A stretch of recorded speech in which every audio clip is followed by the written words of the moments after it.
আবার রান্নার নতুন একটি ব্লগ নিয়ে হাজির হয়ে গেলাম আর শেয়ার করছি চাদা মাছের ভর্তা। আসসালামু আলাইকুম এভরিওয়ান, আমি নাসরিন সুলতানা মিনা, সিরাজগঞ্জের মেয়ে। আমার রান্নাঘরে আপনাদের সবাইকে স্বাগত জানাচ্ছি। রান্নার সাথেই থাকবেন। খুব সহজ হইতে ভর্তাটা বানিয়েছি, আশা করি সবার ভালো লাগবে। এই ভর্তা বানানোর জন্য বাজার থেকে যখন মাছ নিয়ে আসছে, এই মাছ থেকে কিন্তু চাদা মাছটা আমি বেছে নেব। এক্সট্রা কোনো মাছের প্রয়োজন নেই। এর মধ্যে অনেক মাছ পাওয়া যায়, বর্ষার খোলা পানির সুন্দর মাছ। এর মধ্যে থেকে চাদা মাছটা আমি বেছে নিয়ে নেব। আবার অনেক ধরনের মাছও থাকে আসলে, এই মাছগুলো খেতে অনেক দুর্দান্ত।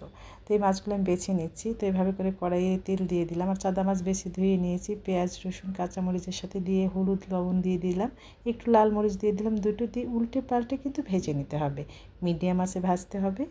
মিডিয়াম আঁচে ভাজতে ভাজতে নিচের পানিটা কিন্তু একদমই শুকিয়ে যাবে, তবেই কিন্তু খেতে ভালো লাগবে। হলুদ গুঁড়ো একটু কম হয়েছে, আর একটু দিয়ে দিলাম। এভাবে করে ভেজে নিতে হবে। আপনি যখন রান্না করবেন আপনি নিজেই বুঝে যাবেন কোনটা কম কোনটা বেশি। ঝাল লবণ স্বাদ মতো দেবেন, যার যেমন পছন্দ। একটু ঢেকে দিলাম, ঢেকে ঢেকে রান্না করব।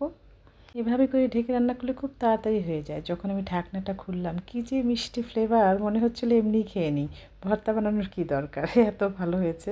তো যাই হোক, এভাবে করে আর একটু সময় আমি ঢেকে রাখবো। আর এই যে কালো জিরা, কালো জিরা কিন্তু স্কিপ করা যাবে না, এটা দিতেই হবে, প্রচুর স্বাদ বাড়িয়ে দেবে এটা।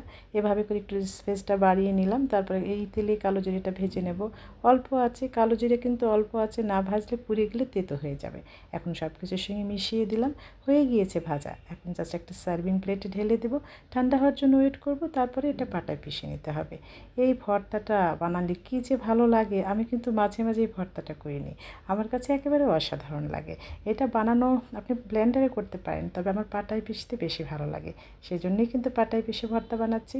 এটা একটু সাবধানে করতে হয়, কারণ চাদা মাছের কাঁটাটা একটু শক্ত থাকে, অনেক সময় হাতের মধ্যে যেতে পারে। এই জন্য আমি কিন্তু একটা চামচ ইউজ করেছি, চামচ দিয়ে পাটা থেকে নিয়ে নিয়ে ভর্তা বানাচ্ছি। যখন মিহি হয়ে যাবে তখন হাত দিলে সমস্যা নেই।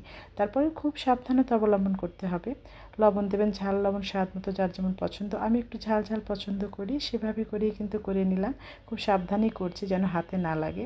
তো এভাবে করেই আমার রান্নাটা কিন্তু একদমই রেডি। বানানো একেবারেই সোজা, আর খুবই কম সময় লাগে, কিন্তু খেতে দুর্দান্ত।